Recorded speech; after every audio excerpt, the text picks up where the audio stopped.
Good afternoon from sacred space at Titania's realm. Titania's realm being the realm of the fairy folk that run the goings on at sacred space. It's not all under my purview, if you know what I'm saying.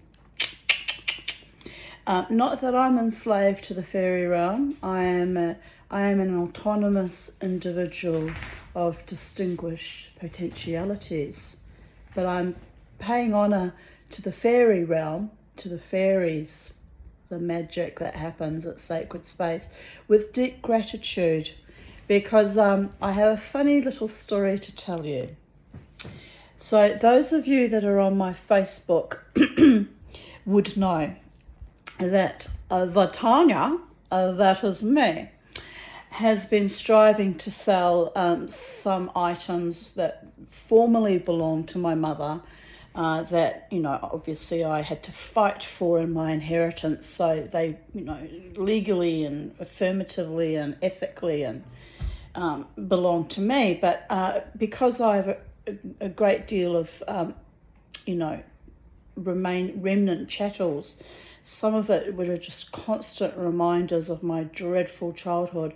And I really am needing money to transmute the energy to create the magic and alchemize it into my silversmithing journey. So I've needed the money to pay for an expensive piece of equipment I bought. And obviously I also need money to buy now to buy silver sheet and silver wire and solder and various accoutrements for my new silversmithing hobby. So any money flowing to me in abundance with harm to none, and in a flow of beautiful flow of harmonious delight that comes without sorrows and stress, is always greatly appreciated by me. And don't worry, I've had people support me and enable me over many years when I lived in such dire poverty that I could barely eat. So I'm grateful for those people who have blessed me over the decades, without whom I would not be alive today. And I say that in all seriousness. So anyway, the funny story is I've been trying to sell my mother's old fur coat, and it's taken me, it actually took me 10 days to sell, but it's been a journey in its own, because I'm selling the fur coat in the middle of a heat wave in Brisbane, Australia, which is a bit cognitive dissonant. But no one wears a fair fur coat. No one wears the fripperies of a fur coat in Brisbane, Australia, even in winter, right? Because it doesn't get cold enough. I mean, sometimes it will get as cold as 0 degrees or -3 in the midst of our winters. But that's actually a rarity. And certainly, even then you don't really need a fur coat. So this beautiful coat that I've had in my possession now for 13 years, but it's actually quite ancient. It was an ancient old coat that had belonged to my mother, hadn't been worn in decades, and lived for the last 13 years in my closet, right?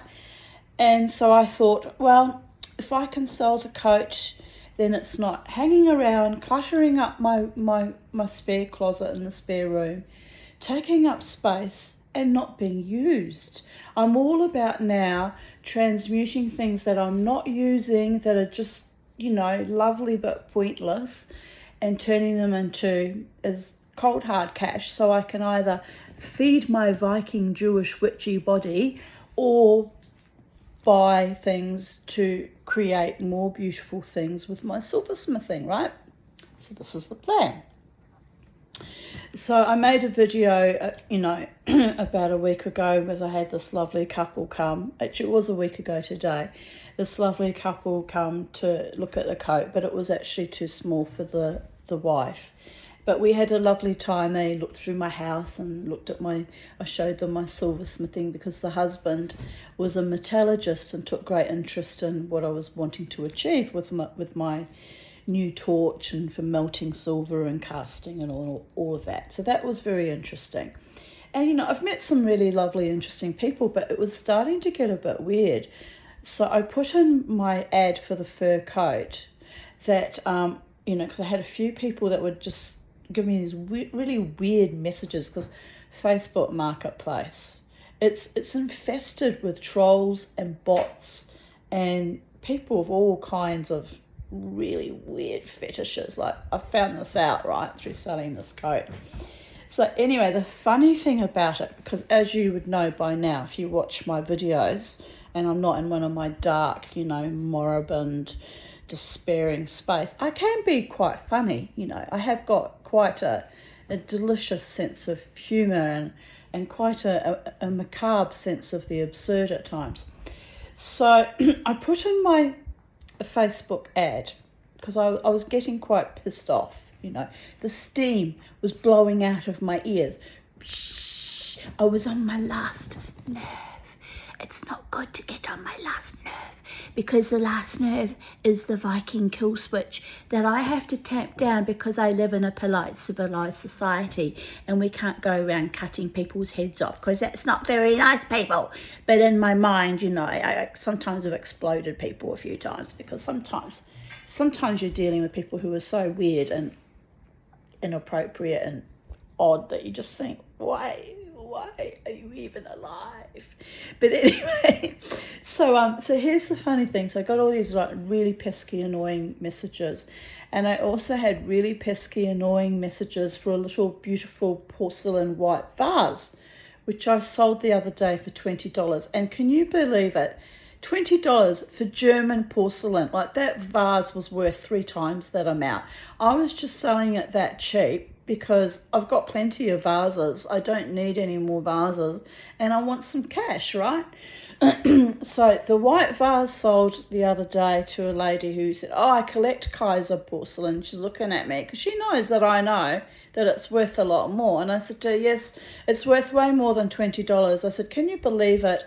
I had people asking me to negotiate and come down on the price for 20 lousy bucks. I said, you can go to McDonald's, you pay more than that for a meal. Like, it's insane and really disrespectful. So I got to the stage that any idiots that were messaging me for, making stupid comments, I would just go block, delete, block, delete. I don't have time for that. Because it drives me crazy, right? And I admit, my nervous system is a little bit fragile after decades and decades of trauma. So I do have a very light trigger that I do try to manage.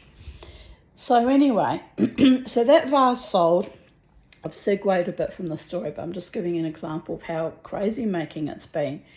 The vase sold, lady came, she was thrilled. She went to the car, she was giggling with glee. And I thought to myself, yeah, she probably puts it in an ad in a few weeks' time, charges 40 or 50, and she'll get it too, because it's worth that, Like, it's a bit crazy what I'm doing, but, it's like, I'm moving the energy on, I'm letting it flow, and people are taking delight in their purchases, and they're happy and they're gaining happiness from it, whereas for me it's just stagnant energy that reminds me of my shitty childhood. So anyway, so here we go. So I put in the ad for the coat because I was getting annoyed. I'd had about 6 nonsensical, crazy, annoying messages. So I put in the ad, I said, by the way, you either buy the coat or you don't buy the coat. Either way, I don't really care. I mean, it's laid around for decades. It can lay around for another 20 years for all I care, but it's a waste. Like, I'd like to see it go and be used by someone who enjoys it rather than lies in a cupboard slowly decaying of old age like we all do, right? I've been on my shelf in a cupboard for far too long too, by the way. Please love me and give me a nice time and treat me with kindness. I'm joking.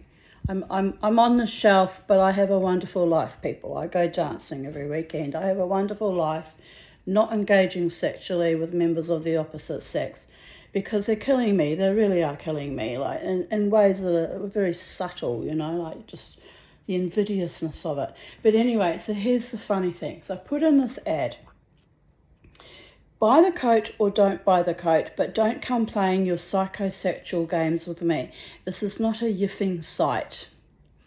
Now, some people would be surprised that this little old lady even knows what a yiffing site is, but it pays to keep abreast of the situation and understand what all the various perversions are out in the real world and what you're dealing with so you can cope. You know, I need to be able to cope. I need to be able to ride the edge of the razor blade of life at any given time and cope with all the lunacy and perversions and weirdness and sadomasochism and other crap that was thrown my way by ex-lovers on the day. So anyway, I said, this is not a yiffing site. So anyway, so I get a message not long after from this, what appeared to be, judging by the profile, young man. And I did check out his profile because I thought, what does a young man want with an old lady's fur coat? Hello. So I had a look and I noticed he had a photo up there of a group of friends and they were all in fancy dress. So I thought, he wants it for a fancy dress party, and you know, there's nothing wrong with that. I myself, you know, love to dress up, fancy dress, and go to fancy dress parties. And unfortunately, I haven't been to a party in years, and I'm not allowed to wear costumes to the casino where I dance. At one time, they even tried to block me entry because I was wearing my corset and you know, my wild studded boots, and they thought I was in costume. And I said, no, I always dress like this. And then the security actually backed me up and said, no, she's not in costume. She really does always dress like that. So that was fine. But they were a bit funny about costumes, like you're not allowed to wear a hat. And, it's all just crazy, really. Quite frankly, we're all adults. We should be able to wear what we want, as long as we've got knickers on. Because the women that turn up to there without knickers, that really does turn my stomach. I don't want to see your nether regions when you bend over. It's revolting. So anyway, I'm segueing again, but you get my vibe, right? So this lovely young man messaged me and said he was interested in the coat and would I post it? And normally I would have flown into a rage, but I thought, you know, I don't know where he's coming from, might be on the other side of the country, I don't know what's going on. So I just replied, it would cost a lot to post the coat, because it's a big heavy fur coat, right? I said, but if you're willing to pay the postage, then I'm willing to post it. I thought that was reasonable. So then he messaged back and said that he would come on Sunday and he would try it on. And I thought, well, that's reasonable, you know, you've got to try something on. You can't just buy something blind, you know. Anyway, so here's the funny thing. It just hit me about my connection with the fairy realm, with Titania's realm. Here's the funny thing. So today I had visitors from my neighbours down the road that brought the lovely little children to visit. So we had morning tea, the little children, which was also delightful.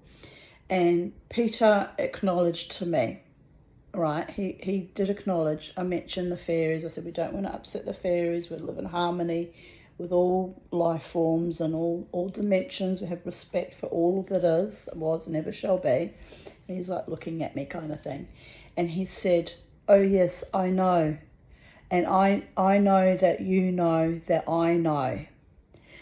And that was an acknowledgement because Peter's a rationalist scientist who doesn't believe in the mystical or the magical or the paranormal. And this happened, was it last year or the year before? We were having an argument about magic and spirituality, and he said it's not real and that I'm crazy, which a lot of people do think that, and that's fine. That's their worldview. They've shut their whole half of their brain down to the magic and the awe and the wonder of the multiverses, which is a beautiful thing if you blossom like a lotus flower, like a 1,000-petaled flower, and allow for the fact, the reality, that there are other realities and worlds beyond worlds that even we as mere humans can't really completely understand, because we live in a 3-dimensional world and on planet Earth with other mortals, right? So anyway, he put me to a test anyway, because we were having at the time we were having massive arguments also about the COVID, you know, the gene altering program that I was dead against, literally to the point of almost dying, dead against. So we were fighting a lot about that. But anyway, he said to me, there's no such thing as fairies. And I said to him, there's no such thing as fairies in your worldview, which I accommodate. I allow for the fact that you are an unbeliever, I said. But however, I said, and I found myself turning my head. It was almost like I was in a slight trance. I just turned my head and I said, you want evidence, because he's a scientist, right? You want evidence, I will bring you evidence. And he looked at me and went, oh, you're crazy, and ran away, you know. Crazy is as crazy does. Because the following week, I made a whole video about it somewhere on my YouTube list if you want to have a look at it. That following week, I think it was only 4 days later, my daughter said to me, let's go to Springbrook, Mummy, with Jared and have a walk around and look at everything, and it's so lovely up there and you'll love it and blah, blah, blah, blah, blah. And I said, oh, yes, I haven't been there for a few years. It'll be lovely. Well, we went there and we actually had an encounter, I believe, with the fairies under this beautiful tree that had fallen down. And we were like, I crawled up. It was my idea, actually. I was looking at this light flowing down, this golden stream of light. And my inner child said, go and play with that light. And I said, oh, but there'll be fairies in there and I don't want to disrespect the fairies. And something kind of said to me, no, you go and you play and, you know, just be conscious and respectful. Anyway, so I went and I cupped my hand under the light, and my daughter and Crystal and Jared said to me, what are you doing, Mummy? I said, oh, my inner child wants to play with this golden light that's streaming through that hole in the you know, the old roots of the tree. And I said, I feel that there are fairies here. It's just so magical, and something's overcome me. I just have to play with it and be playful with it. And anyway, so then they joined in. We each had a turn, and then I took photos. And would you believe it? Now, you could call it pareidolia. Some of them were outright pareidolia. You could see it was just the shape of the trunk of the tree and the knots in the tree and the shadows cast. But there were faces all through it. But what was the most startling of all, right, was at the top of where the light source was coming from, where the sun was shining through, you could see a little man now Jared's very attuned with the Fae. He has actually had encounters, real life encounters with the Fae at his home, his previous home where he was living, where they were kind of haunting him for weeks and weeks and weeks till he was able to resolve it by, doing a ritual and returning them to the sea, right? He'd brought an Ondine home from Cuchimudlo Island, and we had no idea what was going on, but as soon as he did the ritual and returned it, the haunting stopped and there was harmony and peace, and everyone was back, everything and everyone was back to normal again. Thank goodness, because it was a very frightening time for a while. But anyway, so what happened was I'm taking photos and Jared's holding his hand out cupped under this light source. And at the very top, looking down, you could see, now, you could argue it's pareidolia, but it was sort of like a smoky outline. There was no smoke that day. It was a beautiful, clear, sunny day. And there was no water, sprinkling nearby that you could call it mist. So it was definitely, to my mind, it was definitely a fairy looking down, like a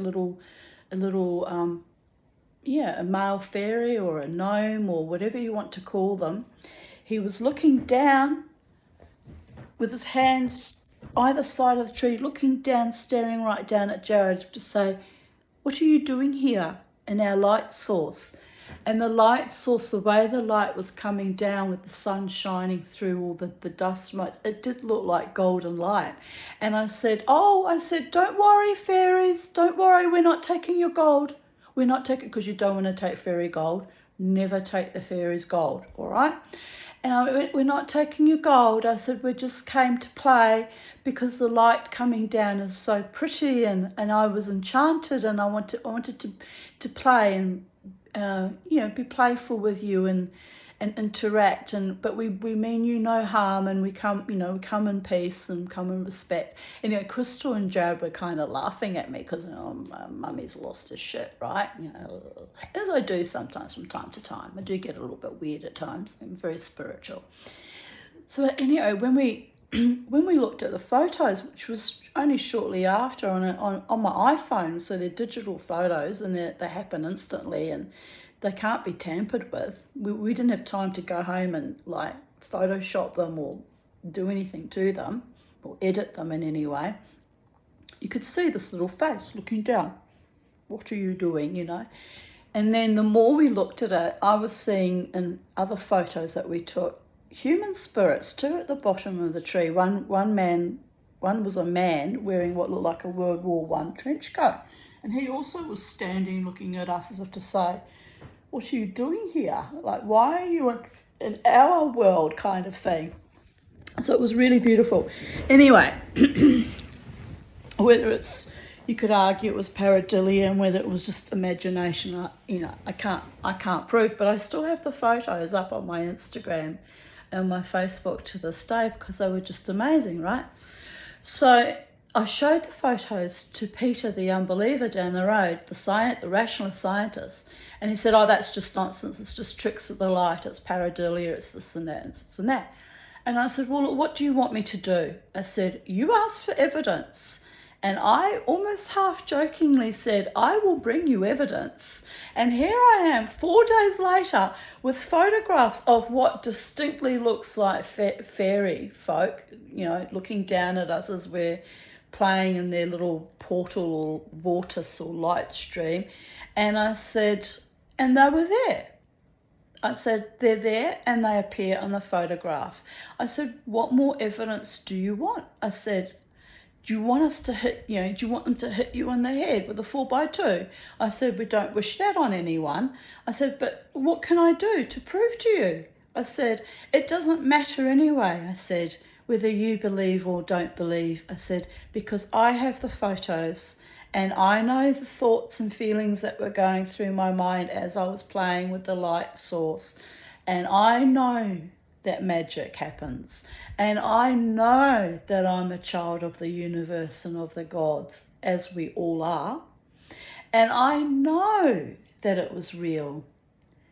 And I said, so anyone refuting it, if you haven't had the experience, you don't know, do you? And there's nothing I can do to make you know. You know. So anyway, so that was delightful this morning when he kind of said, I know that you know that I know that you know that I know now. I thought that was a really sweet acknowledgement that although he still thinks I'm a bit cuckoo, he's starting to get it that when I say that these things are part of the fabric of the universe and are actually around us all the time, and whether we tune into it or whether we don't tune into it, it's like turning on a television. You turn on the television and you might get a channel and it's not quite right, it's staticky and it's off. So you flick the channel and you get a channel and you watch something that you find entertaining that you can relate to. If you don't like the program, you switch it off, you put something. It's all about free will and choice in the universe anyway, but it's tapping into other realities can be, well, it can be quite frankly a bit frightening, especially when you've never had exposure to that before. So anyway, here's the thing. I got to thinking about that. This gorgeous young man who had arranged to come arrived not long after Robin and Peter and the little children went home. He actually arrived early, the young man. I was expecting him about 12 and he arrived at 11:30. And I thought, well, that's okay, that's fine. And he was fumbling out the front a bit because where my number on the house is on the corner and he'd driven down here, so I could see he couldn't find the number. And the numbers do jump around a bit, So I sort of called out, I said, oh, are you Luke? He said, oh, yes. And I said, oh, you've got the right house. He goes, oh, okay, you know. So I came out to the gate to greet him. Well, my darlings, Mama T of the Tanya of Sacred Space at Titania's realm has shut down her sexuality for well over 8 years now, just over 8 years.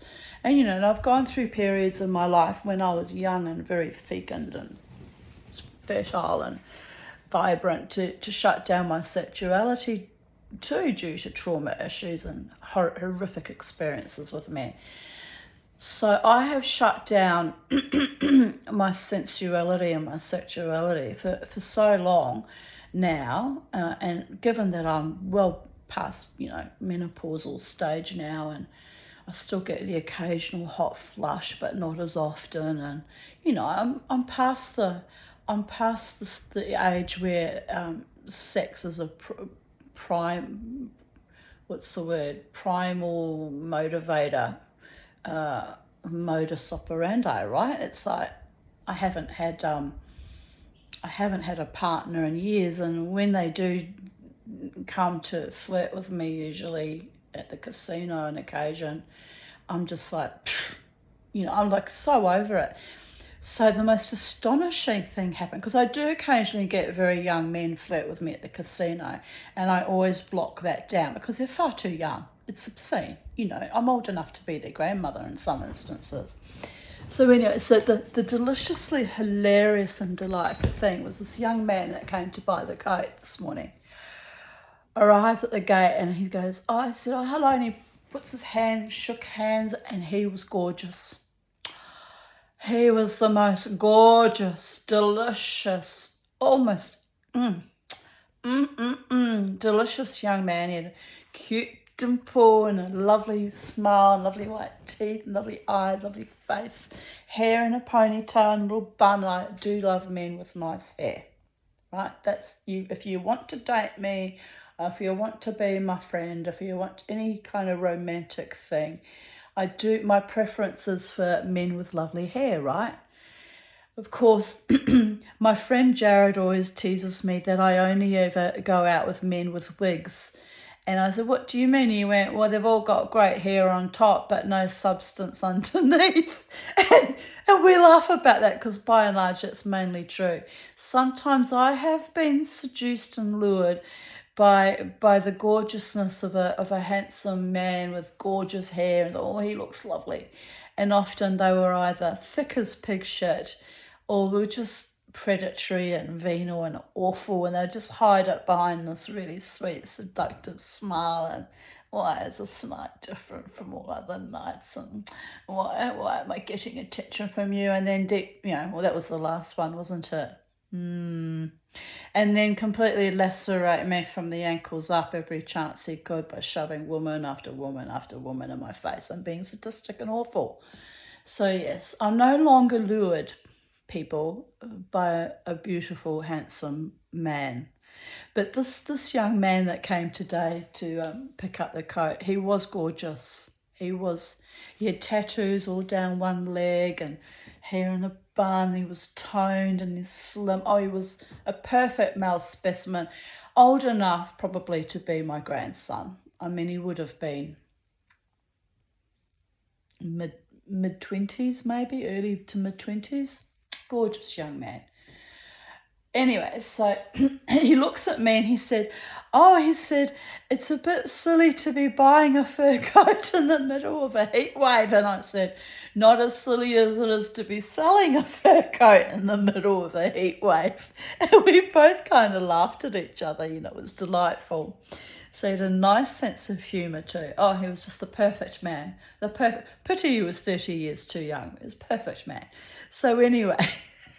So he follows me, all enthusiastic, follows me up the steps and we come in.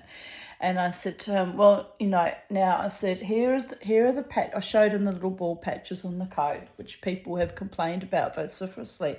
It's like nearly 100 years old, the coat. Like, what did they expect? That was also insane making.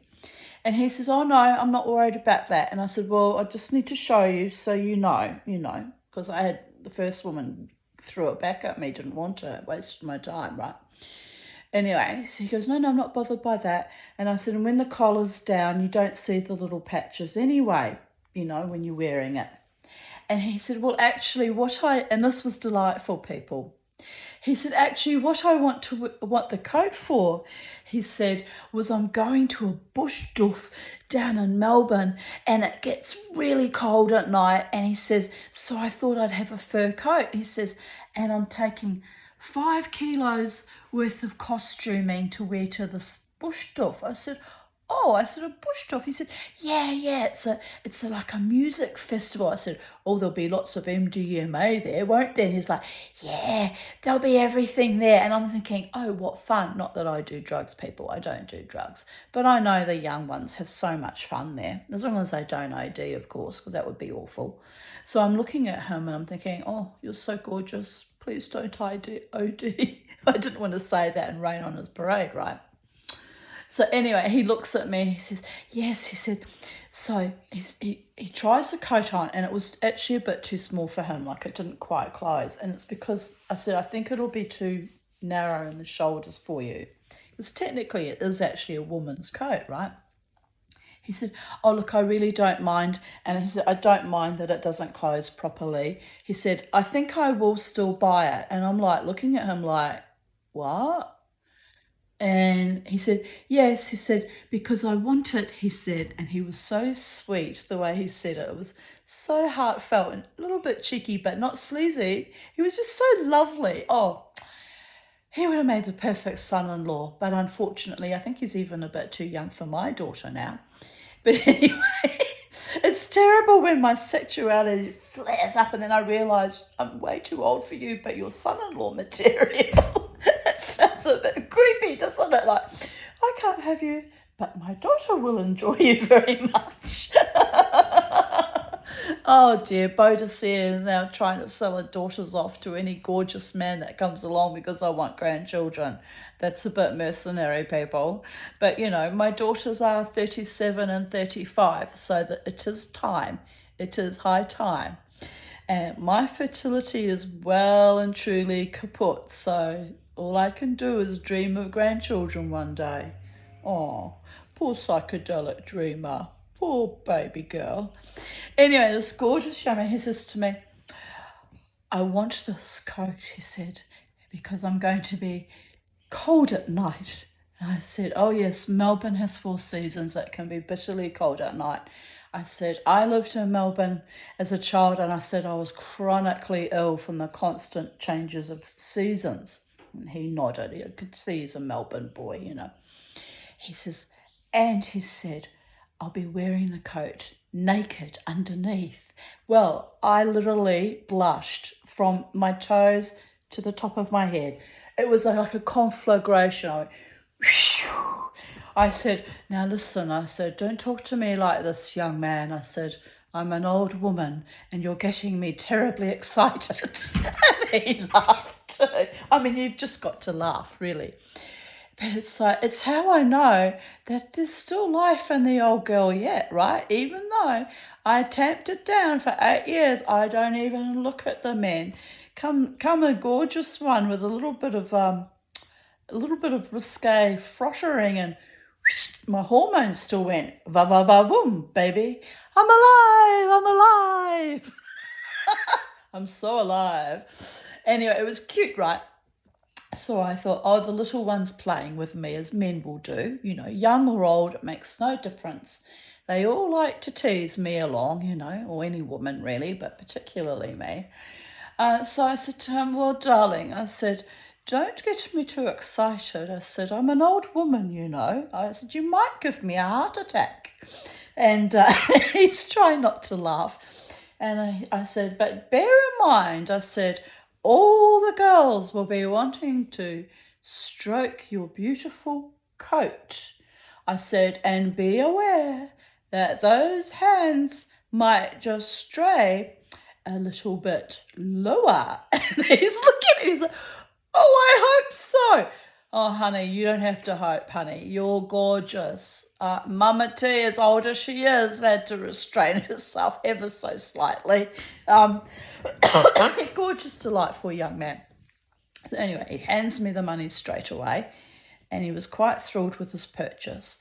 And so, but I thought about it. He drove off happily into his life with the coat. I said, mate, may it bring you, lots of joy and fun and entertainment. And I'm glad it's going to someone that will delight in it and have a bit of fun. And I said, no, don't judge. I also said to him, and this was a bit funny too, I said to him, now, bear in mind it's a little bit too small for you. So I said, when you finish wearing it as a costume, if you want to cut it up and turn it into something else, that's fine. I said, at one stage, I said, my ex-boyfriend, now this was my last serious boyfriend from, well, it's now 13 years ago, isn't it, since we broke up? Not quite 13, 12 something. But anyway, who cares? Idiot. But anyway, he had a Pontiac that he was doing up. And I said to this young man, I said, oh, Luke, I said, if I had been generous, but mind you, thinking about it, no, I did have the coat in those days. I said, if I had been generous, I said, I could have given my ex-boyfriend the fur coat to cut up because he wanted fur for his Pontiac. And I distinctly remember going down to Spotlight and buying fake fur for him because I thought, well, it's just going to fade being used as a dash mat. But I said, apparently they use the fur as a dash mat in custom vintage cars. So Luke's like looking at me in amazement. I said, but no, I said, I'm glad I didn't give him my fur coat because he had plenty of pounds of my flesh. And he laughed too.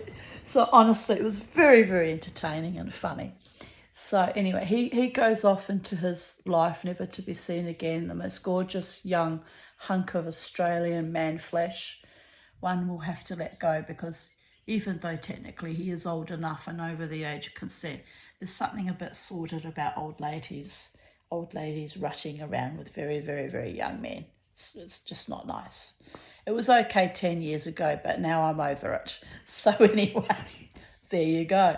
Funny as. So, so I was very happy and delighted that the coat finally sold because that particular coat, I have tried to sell it in the past and actually gave up because it was just so stressful. And it was stressful to sell it again. And as a young man said, buying a coat in the middle of a heat wave is a bit weird. And I said, not as weird as selling it. So, the timing in life is everything, people. So I sold it for $70. I originally had $80 and I dropped it to $70 because people were complaining about the little patches. And look, I know if you go into a secondhand shop, you can buy fur coats for between $50 to $90 to $100. So I know I wasn't ripping anyone off. That's a good price, right? So, so young one drives off into the sunset to titillate a much younger and fecund, perfect matches for his Australian masculinity, and I'm happy with that. It's a natural order of things. And I was sitting here delighting about how gorgeous that interaction was. And that even though I had put in the ad that I'm not selling the coat to any weird sexual fetishists, he said, no, it's going to a bush dwarf, which is, riding the edge of that. But anyway, delightful. So I sat here and I thought, wow, I can put that $70 towards buying food, or I can put it, if I don't need extra food this week, because I'm going to just, be very careful with my budget, I can put it towards my brakes that need fixing in my car. So, consciously trying to juggle and transmute the energy to the most important, most necessary resource, right? Which at the moment really is the brakes. So I was sitting here feeling very satisfied and contented and grateful. And bemused by the whole process, this journey I've been on selling my mother's coat. And it occurred to me just after it hit me, ding, the coat is going to be worn in the forest, in the bush, with doof, doof, doof music, which is, I'm not so fond of that doof, doof house music that they use in those kind of festivals. I like hard rock, I like, definition. I don't like this twanging electronic things that makes me want to screw my brains out with an electric drill, right?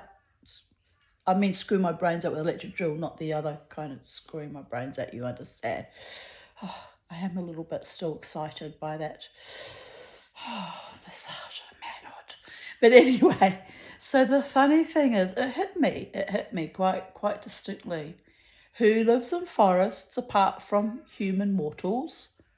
But fairies and gnomes and pixies and elves and probably a few trolls, but by and large, the good folk.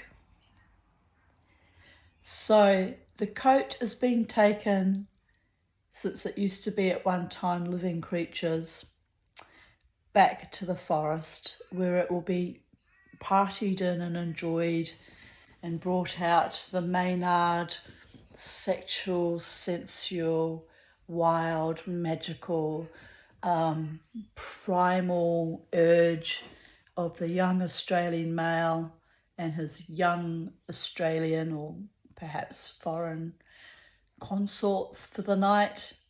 And that's perfect kismet. Perfect kismet energy for that coat. It gets to have a real wild old time. It gets to have a second renaissance before it's finally consigned to mothballs or cut up and used as a teddy bear or a Pontiac dash mat or whatever its fate is. The coat, the spirit of the coat, gets to live joyfully and wildly yet again. And that, my friends, just fills me with absolute titillation and delight and amusement. It's like, never give up, even on an old coat. Those little marmots or stoats that gave their lives for that beautiful coat will be like, yay! Our spirit gets to live again. Our fur, what's left of us, is still being trotted around, being fabulous starlings. Popo's listening to this going, oh dear God, Mother. Oh dear God, you need to go and have another sleepies. You get me awake all night with insomnia. And now look at you, you're telling mad stories about fur coats. But no, seriously, on a serious note, there's the confirmation. Peter this morning saying, I know that you know that I know now that there are fairies and that it is real. And then the coat returning more or less through the mischief and whimsy of a young man wanting to impress gorgeous young women to that realm. It's just gorgeous, just delightful. So so the other thing I want to tell you was I set up my beautiful gas torch that I bought, my beautiful, expensive gas torch. And I set it up ready to cast, which is really melting, silver. So here it is. Here's the big LPG bottle I bought, and here's the big, not so big, oxygen. Where is it? Anyway, that was the expensive bit. That was more expensive than that one. So that was a lot of stress getting that together. And then 2 days ago, all excited. This is the torch. Hang on, let me show it to you. This is the little Smith torch, right? And the rosebud attachment that I'm supposed to use for melting the silver. or gold if I can acquire some legally, of course, buy some. I do have some gold that I have melted, but I could remelt it and turn it into something else, I guess. But it was something that I melted on my charcoal block with my butane, my little butane torch, and it did work, but I didn't have a proper mould or anything at the time, so I could remelt that and turn it into a proper design that I could transmute into a piece of jewellery. I'll have to think about that. I might just leave it as it is, because it's just, I made it into like a love heart chunk of gold. So, but anyway, any silver scraps that I get from, you know, cutting up spoons or forks and things and making jewellery, I can turn into molten silver, and then I can remake that into, now I have the equipment, I can make it into a mould using the Delft sand clay and create jewellery from it. This one is, to get it in the light, this one is, you can't quite see it, can you? Right. Well, anyway, it's Yoda from Star Wars.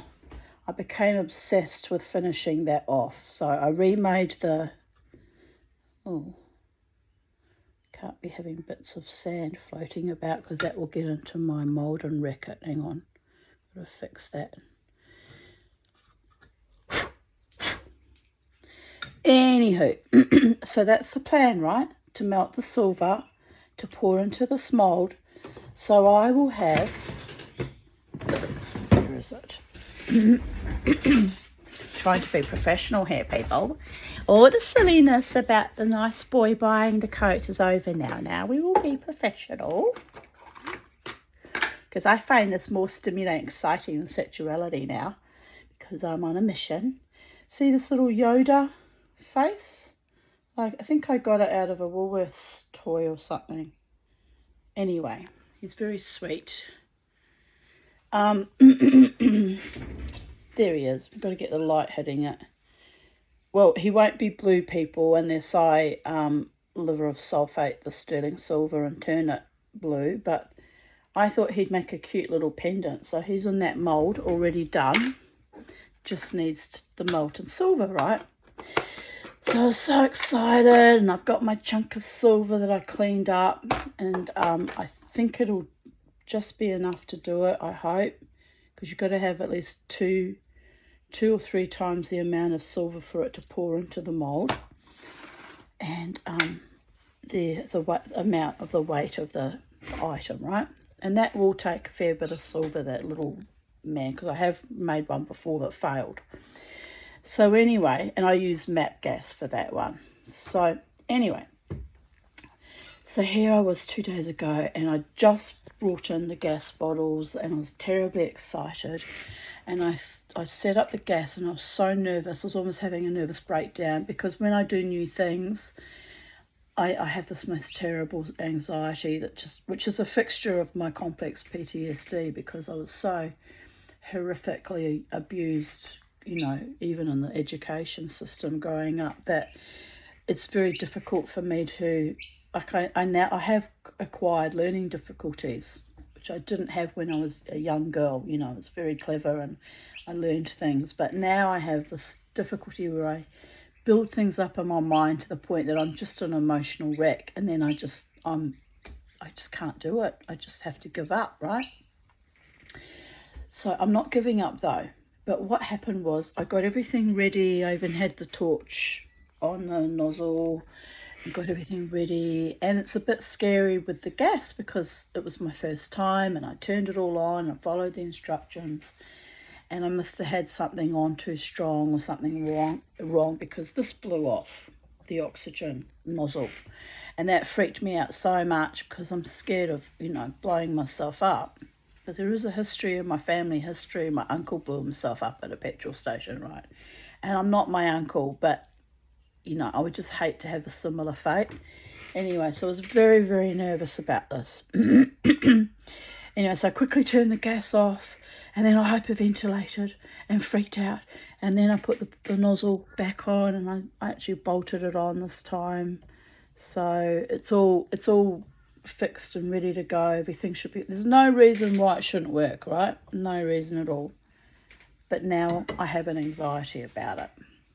Well, I had the anxiety about it then, but now I'm even more so. I'm still nervous. So I've been on my women's metalsmith collective, who are very wonderful artists and jewelers, and they all basically told me what I did wrong and what I need to do to get it to work right. But actually what happened was I couldn't light it. I bought this striking thing because I said don't use a lighter, right? So I actually bought, to be all professional, I bought the striking thing. And look, I can't hardly even get it. Look at it. Can't even hardly get a spark out of it. And I'm supposed to light the torch with that. Anyway, the women's collective said it's quite hard to use the flint striker, because you have to coordinate it in such a way that you've got the spark and it's ready to go at the same time as you got the torch. And they said it's easier to use a Bic lighter. And then there was arguments between the various silversmiths, and they're both right. I can see that they're both right. There were women that were saying, no, don't ever use a lighter. It's a hazard and it's a risk. You could, cause an explosion, which I can see that could happen quite easily. And then there were others that said, I've been doing this for 30 years and I've never had trouble. You just don't leave the Bic lighter in front of the fire source and you're fine. So, and then were others that said, yes, you're fine, and some that said you weren't. And then other women said, just light your candle and light it from a candle, which you can see I had actually tried to do that. And I still wasn't able to light it. So I obviously didn't have the right combination of gas and then oxygen to get enough for it to light, or I did something wrong anyway. So this is going to be my new learning experience, because I have paid